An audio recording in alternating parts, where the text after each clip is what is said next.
the Tolosa railway yard near La Plata in Argentina. Like so many railway graveyards around the world, it tells a story of neglect and decline. These rusting hulks are memorials to Argentina's once great railways, and for those who worked on them, the dereliction is a poignant reminder of the past. Here there were at one time over 6,000 work people. Today there are 220 perhaps. And the abandonment that you see in the grass and the buildings makes it rather sad for me. I was very active here. In fact, at the start of my career. It's very sad to see it today.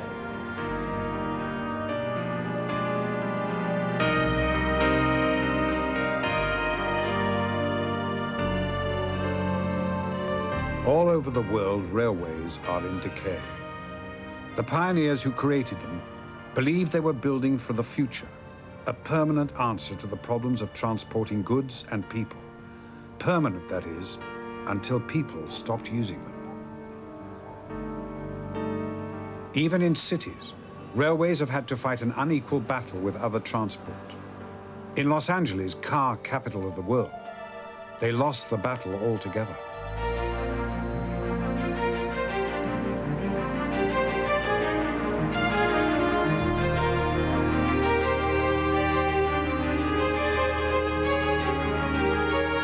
The way societies choose their transport is far from simple. Decisions today about roads and rail and public transport will dramatically affect life for generations. But those judgments can be perilous. Predicting the future is always very hard because most of the time people get it wrong if you're talking about really big changes. And I remember when I was a boy in the late 40s and early 50s, everybody assumed the helicopter was going to take over from the car. The helicopter age is here, but there aren't two in every garage yet. It's going to be a while before Pop can sleep an extra half-hour mornings because he's riding a copter to work. They claim any housewife can learn to fly it alone in an hour. It can go 85 miles an hour, gets 8 miles per gallon of gasoline, flies 2.5 hours without refueling. That proved never to happen, and imagine what life would be like if we had traffic congestion in 3 dimensions rather than in 2. It would probably be an environmental nightmare. It clearly indicates that we've been fascinated throughout our history with modes of transportation, forms of transportation, but we've not been very good predictors of what the future will actually hold. In the 1950s, America's Union Pacific Railroad envisaged a future driven by technology.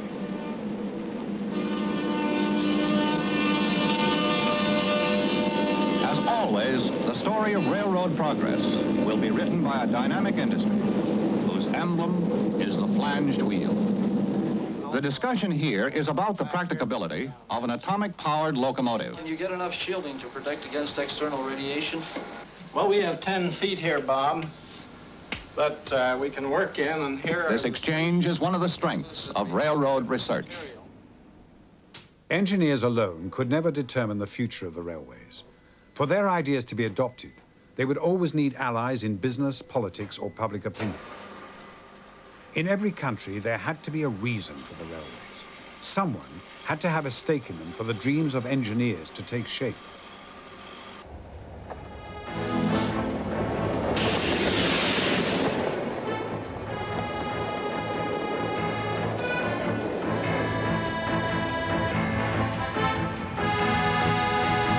For the railway pioneers of the 19th century, their purpose was not solely transport.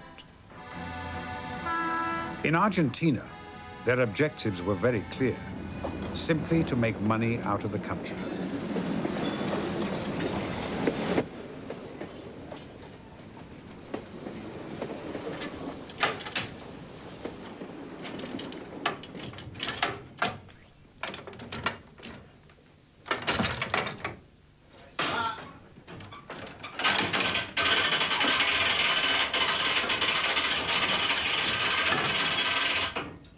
Dale, corre la chapa y...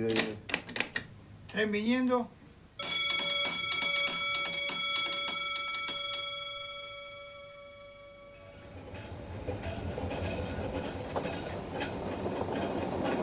Today, the money-spinning days are over.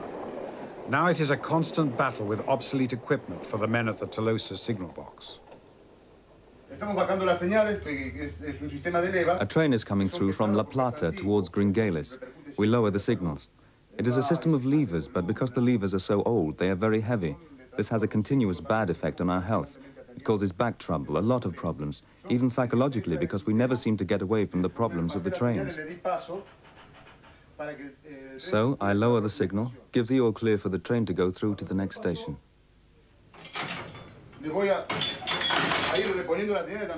When it's passed, I gradually change the signals to avoid accidents. This is what we do.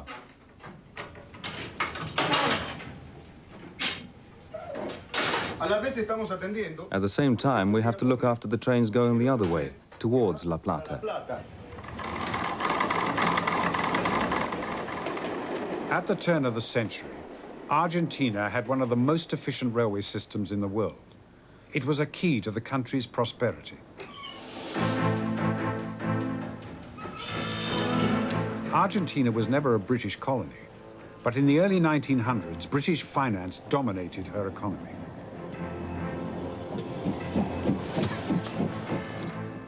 By 1914, Argentina was the world's third largest exporter and the fastest growing economy in South America.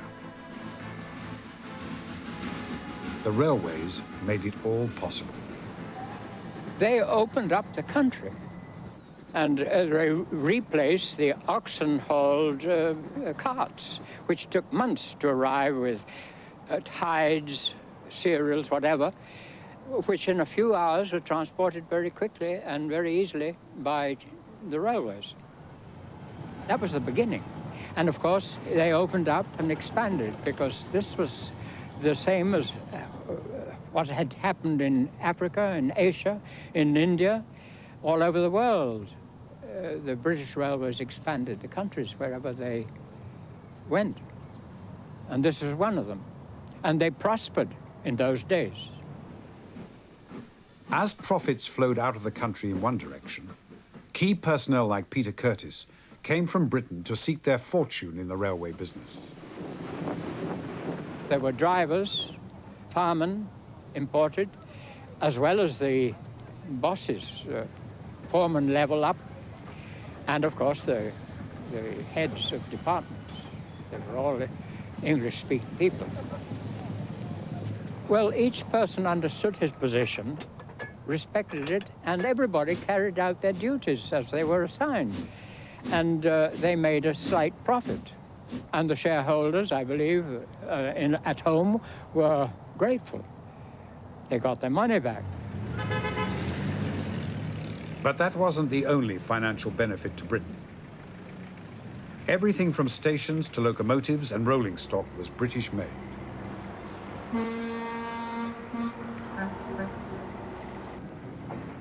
Moreover, the coal that powered the trains came from British mines, up to 55 million tons a year. A significant proportion of Britain's coal exports was shipped halfway round the world.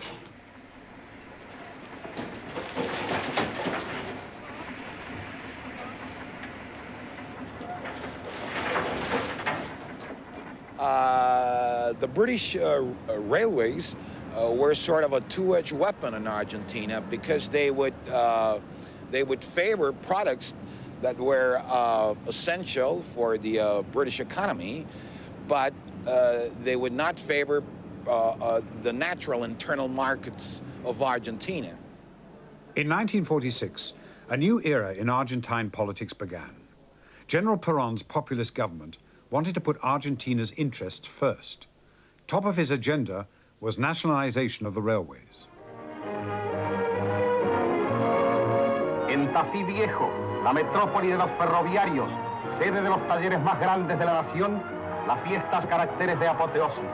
Los trabajadores del riel ven cómo el sueño de varias generaciones es llevado a la realidad. Los trenes que construyeron merced al sacrificio ya son patrimonio de la nación. Desde ahora no trabajarán más para un dueño residente allende los mares. El esfuerzo de cada uno se ofrendará solamente ante el altar de la patria.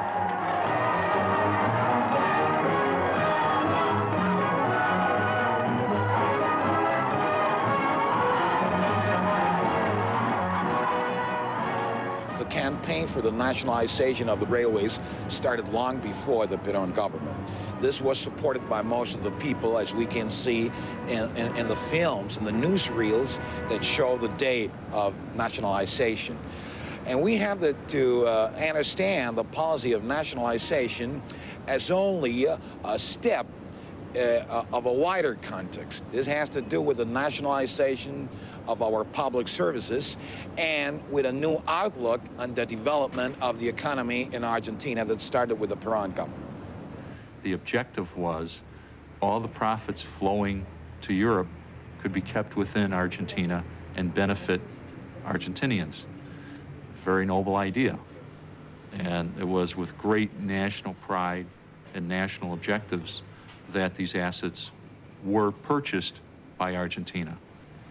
The problem came afterwards. The objectives, the purpose of the nationalized institutions got lost. Was the railroad there to provide transportation? Was it there to provide employment? Was it there to provide the need for public works? What was the function? The function and the objectives of the institution got lost. Not only here, other countries as well. But here, the loss was more profound. Under Perón, the railways, already in need of modernization, started to disintegrate through lack of investment. Well, it was horrible, terrible, wicked, madness.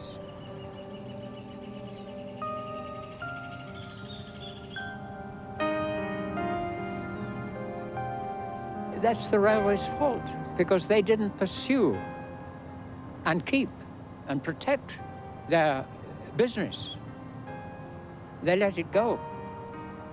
Whereas before there were no roads, now there are. And the strange thing is that people haven't learnt that what can be hauled on a railway requires hundreds of motorized vehicles to transport. And subsequent costs are much higher. Have they forgotten that basic fact?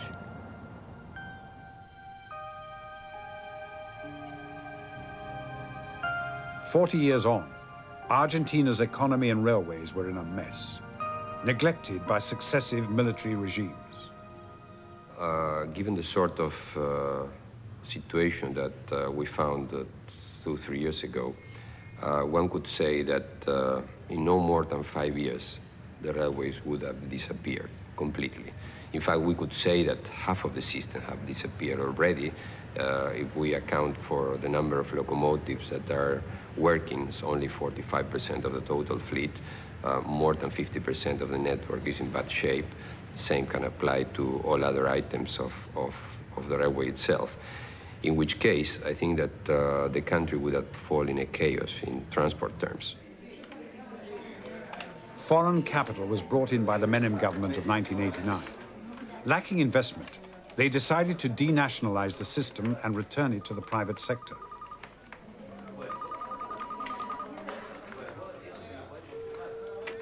Sí, sí. The new management aims to turn the network back into profit, using a strategy that will mean a dramatic reduction in the size of the system. Nearly 90% of the workforce have already lost their jobs. Stiff measures to ensure survival, but for the Menem government, a cautious approach encouraging private investors to take the risks. We had a system. A lot of money has been invested in the past. With the improvement of this same system, we can make a difference. We can do a lot. Some people thought that unless we had TGVs or bullet trains, we couldn't be saying that the railway of Argentina is coming back. We believe that being a poor country still, we cannot afford making all these technological changes.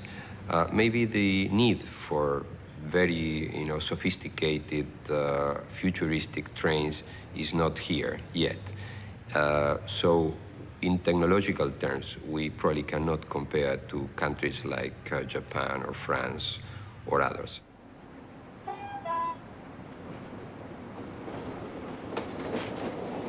Argentina is the victim of two failed visions: of the developers who made its economy dependent on a foreign-funded system, and the nationalists who ran the railways down.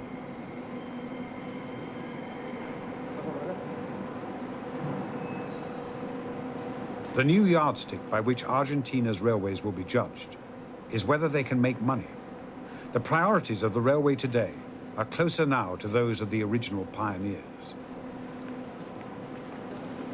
Some see making the railway pay as its salvation. Others argue that it represents a loss of vision of what railways are for, a means of transporting people and goods for the benefit of all. I honestly believe that the policy of the government as far as the railway system is concerned, it's totally illogical from all points of view. We have to understand that many towns in the interior of Argentina are going to be left in total isolation. And this has to do with the people, with the humble people. In Argentina, most of our people, especially, you know, the working classes, they take the trains. And the main consequence of the suppression of the railway system is that we're going to leave people in total isolation. Those are facts.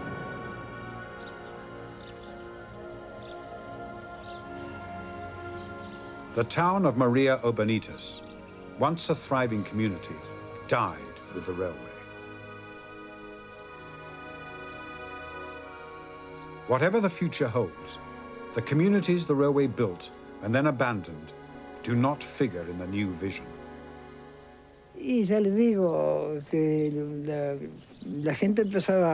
The people went to Buenos Aires, Rosario, Bergamino, and other big cities where there was work, because the community couldn't do without the train. The train was very useful in the morning and the evening to get from one place to another. As soon as the train stopped, the village died.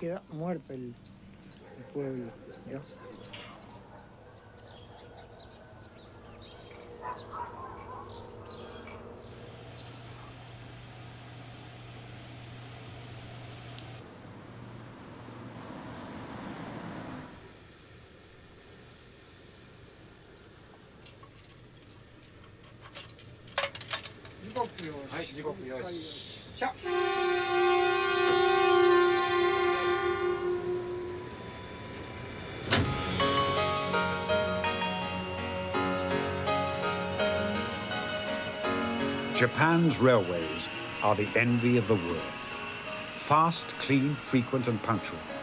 They are a daunting example to other nations of what can be achieved when government, business, and science cooperate for the benefit of all.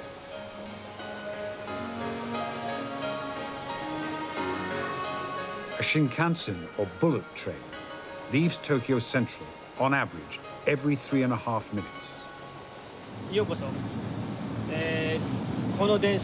Welcome aboard. This train, the Nozomi Express, runs between Tokyo and Hataka. My name is Sato, and I will be driving this train between Tokyo and Shin Osaka via Toyohashi.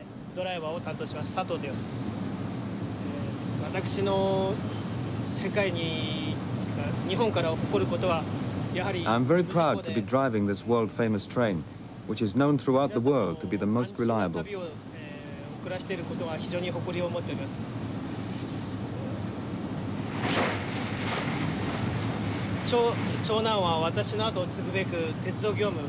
My son is following in my footsteps to become a train driver. He is now working for the Tobu Tetsudo line.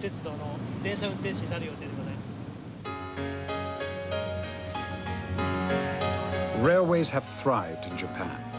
The tightly controlled economy has protected them from competition, but at a price.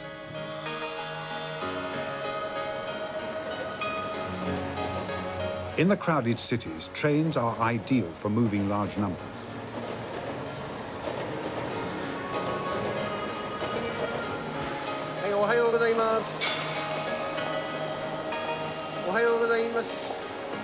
With so many people, Every part of the system has to operate like clockwork.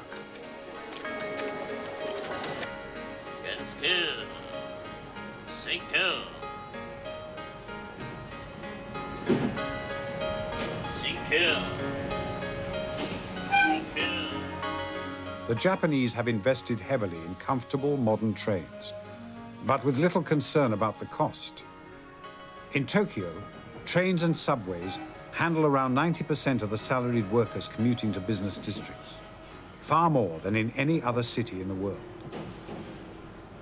Many of the things that are most distinctive about modern Japan, both economically and culturally, are epitomized by its railroad system. Economically, of course, the whole Japanese miracle could not function without this railroad network, getting people from their suburbs to their jobs each day, moving freight so efficiently. Culturally, it is a kind of model of the miracle of modern Japan.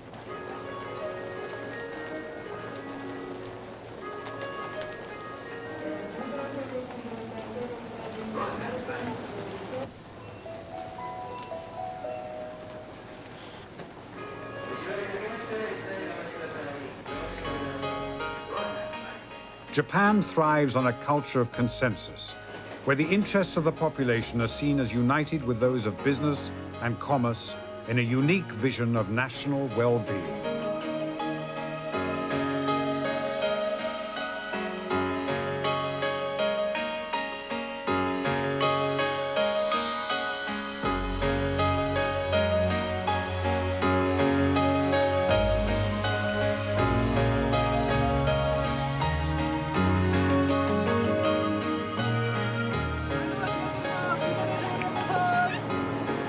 In Tokyo, the rail system serves about 35 million passengers every day.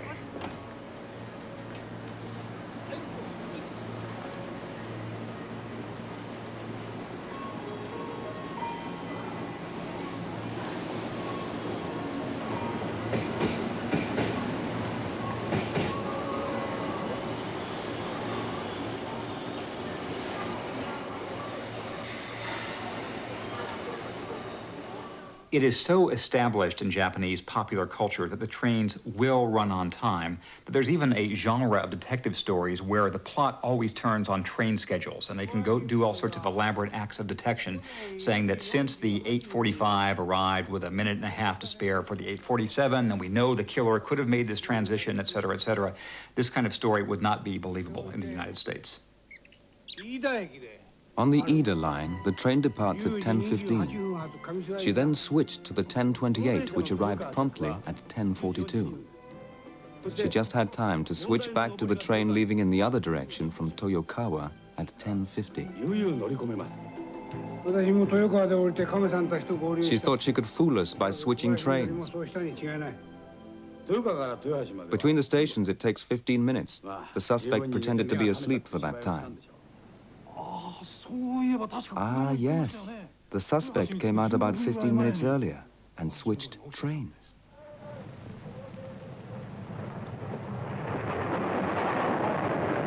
Japan had no wheeled transport when the first Westerners brought news of the railway in 1854.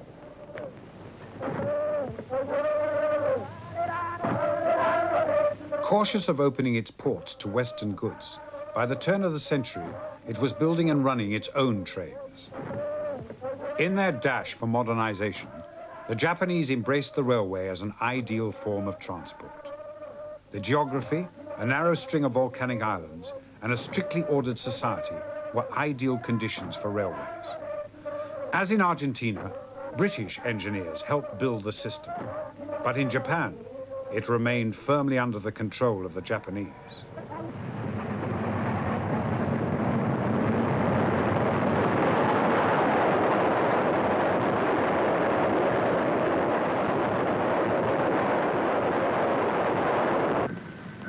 Ironically, the outcome of the Second World War gave the Japanese railways a further advantage. If you compare the U.S. and Japanese or German economies since World War II, The main distortion that you see in the U.S. economy is how much of its money and especially how much of its scientific and engineering talent has gone into military-related activities. This has had some economic payoff, especially in the aviation and aerospace industries, but most people think it's been a real loss. In Japan, the same money and much of the same talent has gone instead into commercial projects and to the country's own infrastructure. And the excellence of Japan's train system is one sign of the things they've been able to do since they haven't been building nuclear fleets.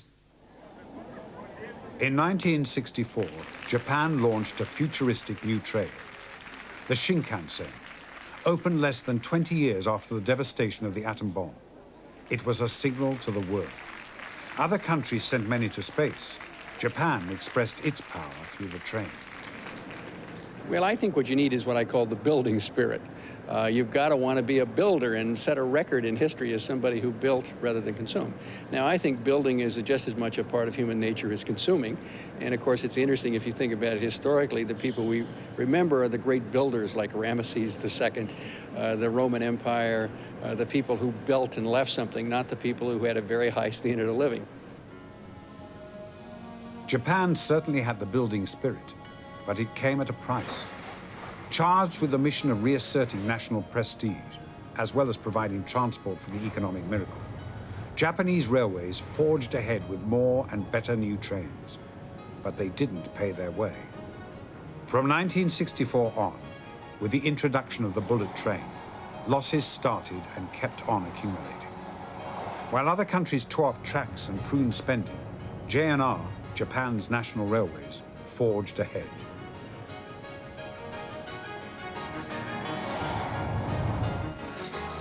Armed with what seemed to be a blank check from the government, JNR invested in state-of-the-art technology. Costs went up as the payroll increased. The government, footing the bill, faced a crisis. The Japanese National Railways debt had got to be such a problem that by 1987, the accumulated losses had reached 10% of the gross national product of Japan at that time. That's almost £2,000 per man, woman and child in the country. In the 1980s, the vogue for questioning government spending reached Japan. Something had to be done to reduce the debt. In search of inspiration, the government looked to the private railways for help. When the Japanese National Railways were first nationalized in the early 20th century, a small number of local lines were left in private hands, and these grew over the years until the private railways had come to rival in size the national railways. The private railways grew with the communities they serviced. They bought up land around the tracks and developed property and service industries. They operated supermarkets and even funeral parlors. The railways were only part of their business. Today, they make money out of the customers the railways bring to their shops. In these diversified companies, the railways don't even have to make a profit. The system works. There are more private railways in Japan than anywhere else in the world. The national railways could not hope to copy the pattern of their private counterparts.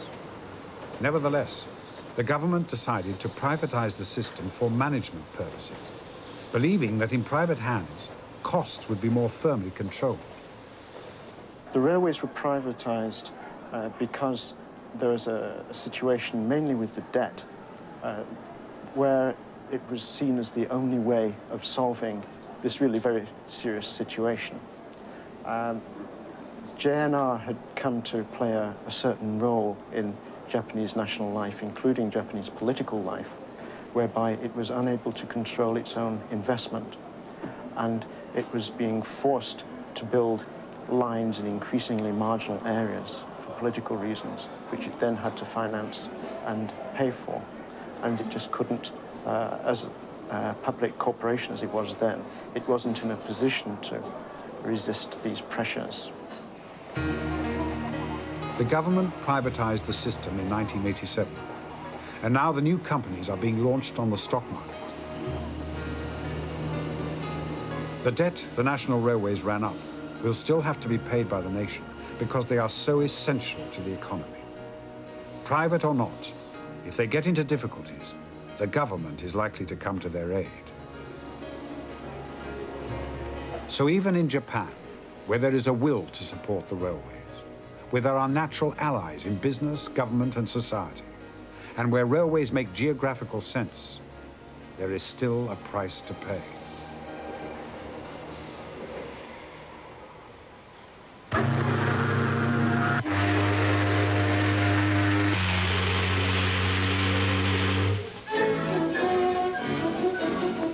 In every quarter of the country, in a dozen great cities, the bugle call of industry has summoned a clang.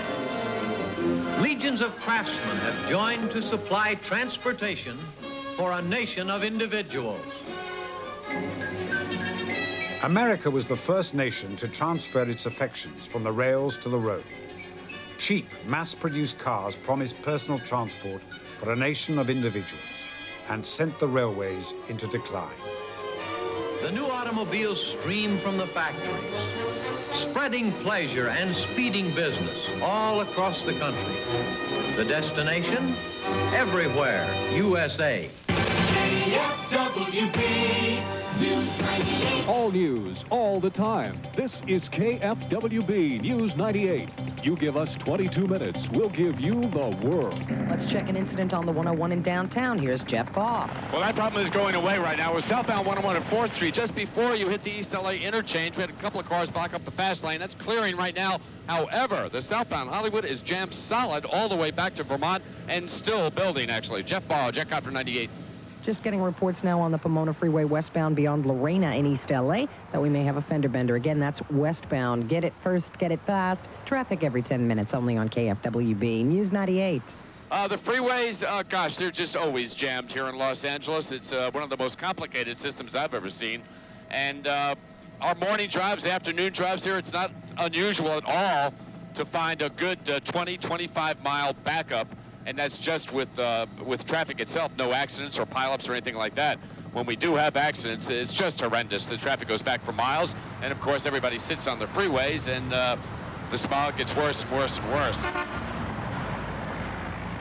It's very clear if you look at some cities like Los Angeles that we're coming to the end of the automobile age. Because if you look at average speeds in our cities, they're slowing down. If you look at car sales, they've been flat or down for maybe a decade. And I think a historian looking back on it is going to say around 1990 was in some sense the end of the automobile age. And as we move into this more congested environment of the 21st century, we're going to have to find some other modes of transportation. Los Angeles was once the home of one of the world's largest electric railways. It was so much a part of the fabric of the city that when the film industry established itself there, the famous Pacific Red cars were stars of silent cinema.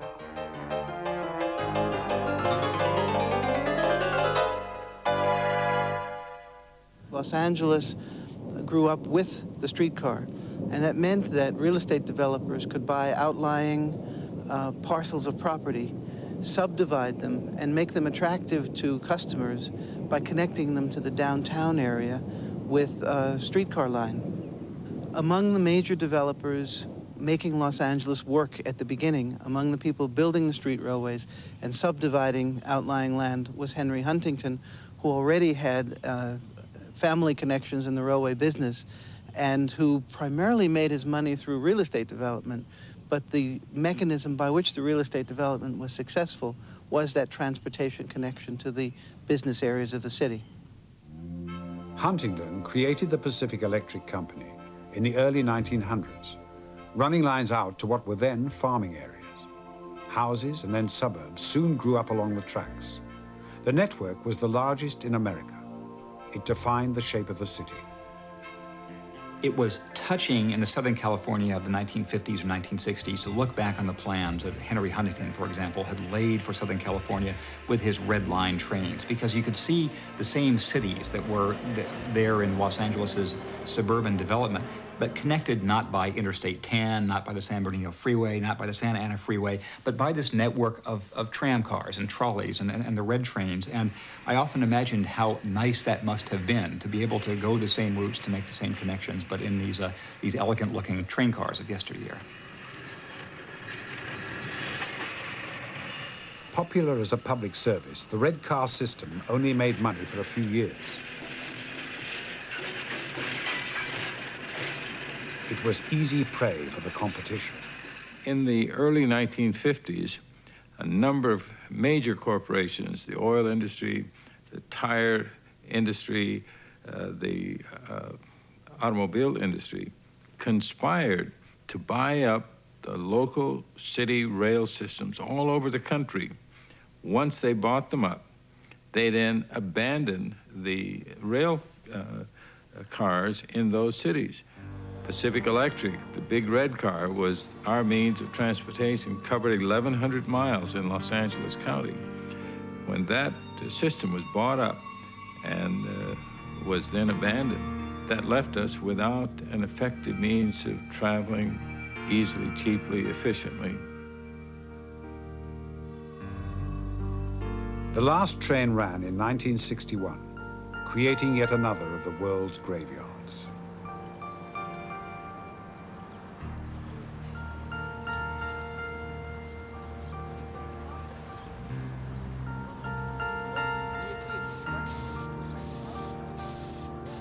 As car sales in Los Angeles rocketed, those without them lost out.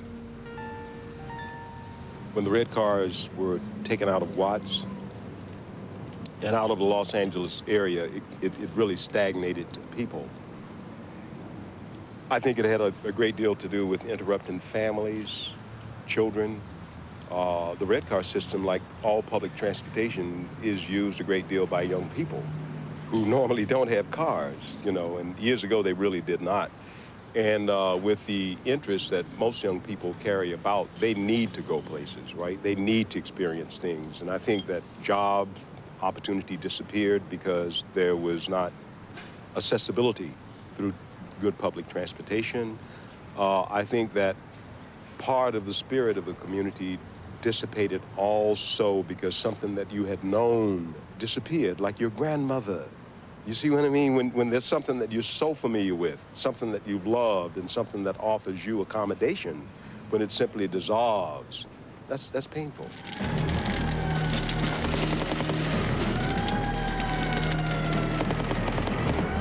For the black community, loss of the railway added to the growing tension about failure to share in the American dream. The Watts riots of 1965 sent a signal to America that minority communities left out of the American dream of progress and prosperity had had enough.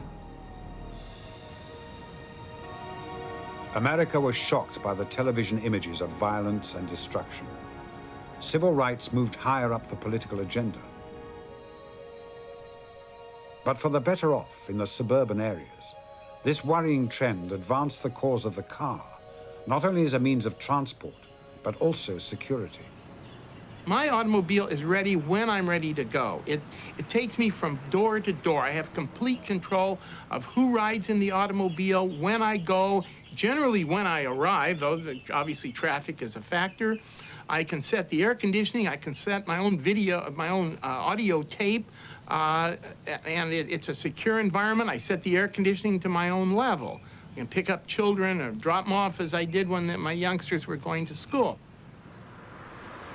All over the world, the popularity of the automobile is threatening its very survival. Choked by pollution and traffic jams, the city of Los Angeles is looking to its past for an alternative. Railway tracks are being laid once again down its streets. Following a route of the old red cars, the new system is called the Blue Line. For 40 years, Kenny Hahn has been in Los Angeles local politics, representing a predominantly black precinct where he still lives.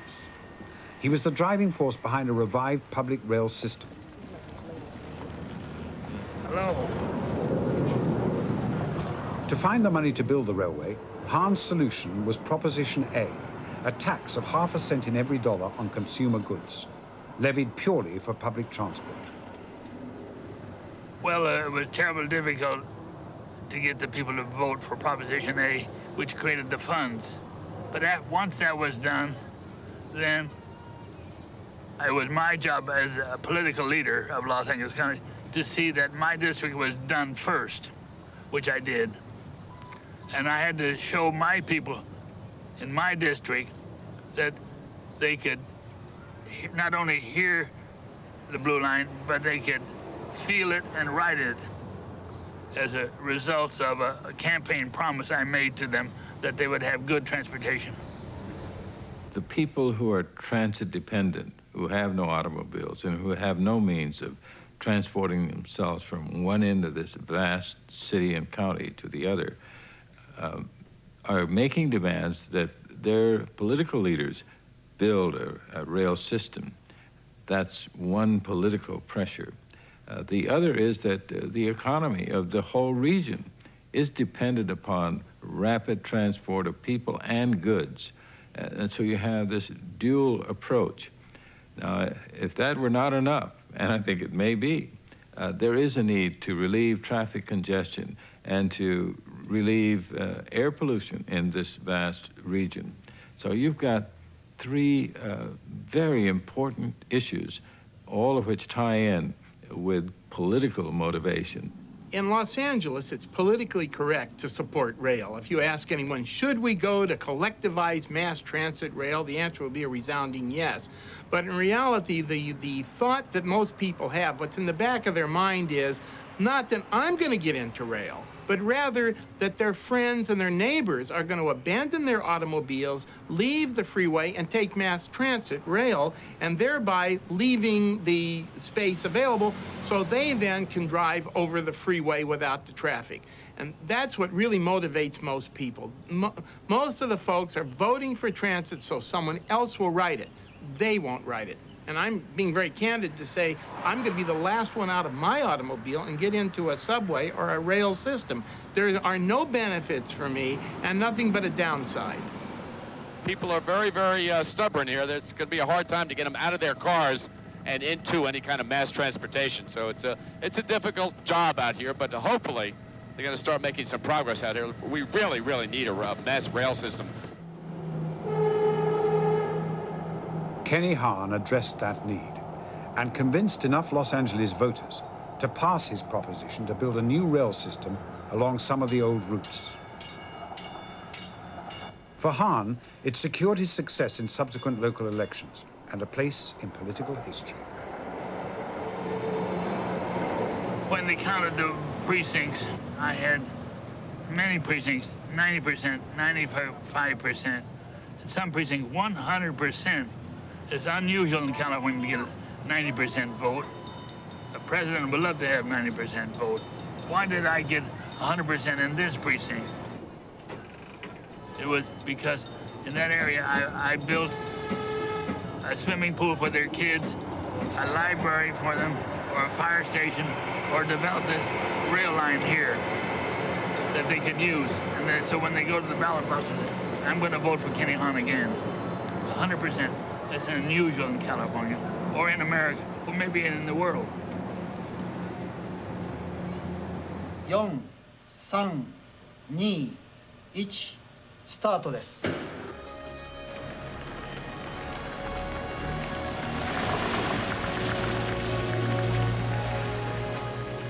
In Miyazaki, on the southern tip of Japan, they are not looking for votes to shape the future. The maglev train has dispensed with wheels and rails altogether. Magnets lift and move it at speeds of up to 400 kilometers an hour.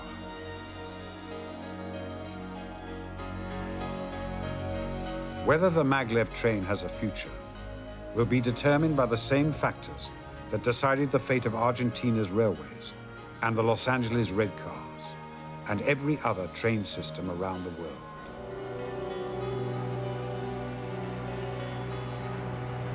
In the next century, more people are expected to move into cities. The struggle to solve transport problems will highlight a central dilemma of democracy and the free market. How to balance individual choice and the public good, and how to encourage private or public investment with no prospects of immediate profit. In Los Angeles, motorists like Gerald Silver have made their individual choice and are content to live with the consequences, even if many of their fellow citizens are not. One of the great things about the automobile is it's a personalized transportation capital. You have your own stereo system, your own tape decks. You can have your cup of coffee. If you feel like, if you spill your coffee, it's your car, who cares? And so I think there is certain of the kind of the Lone Ranger attitude in the automobile, all right. The problem is the Lone Ranger attitude is something for the high prairies. It doesn't fit very well in the megacities we're going to all live in the future. The passengers on the Tokyo commuter trains have also made their choice and will continue to pay the price for generations to come in their taxis.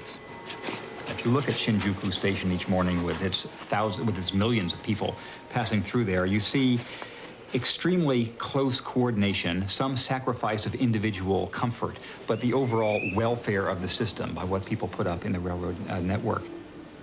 If you contrast the Japanese trains with the American freeways, with their big luxurious cars, you see a contrast between individual sacrifice for the collective good versus individual comfort at the cost of some collective chaos.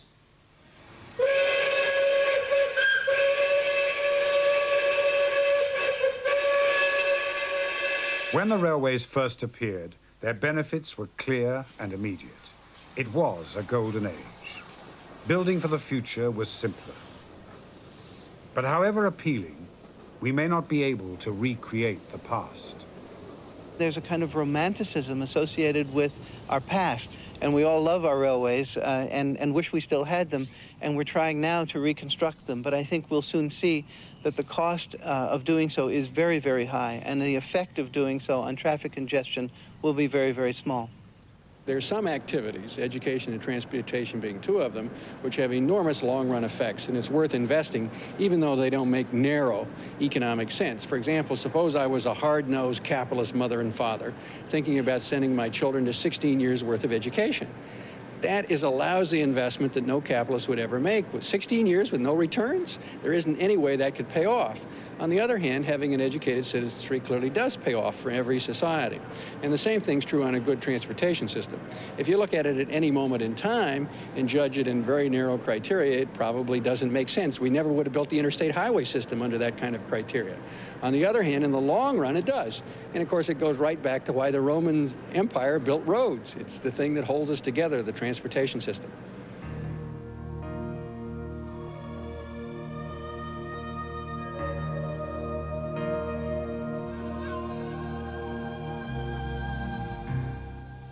That was the final in our series Locomotion. The book is available from ABC shops. Next week, we begin a new series of rail adventures along some of the world's most spectacular lines. Join Michael Palin as he travels from Ireland's Derry to Kerry in great railway journeys next Saturday night at 7:30. Shortly, police drama In the Bill.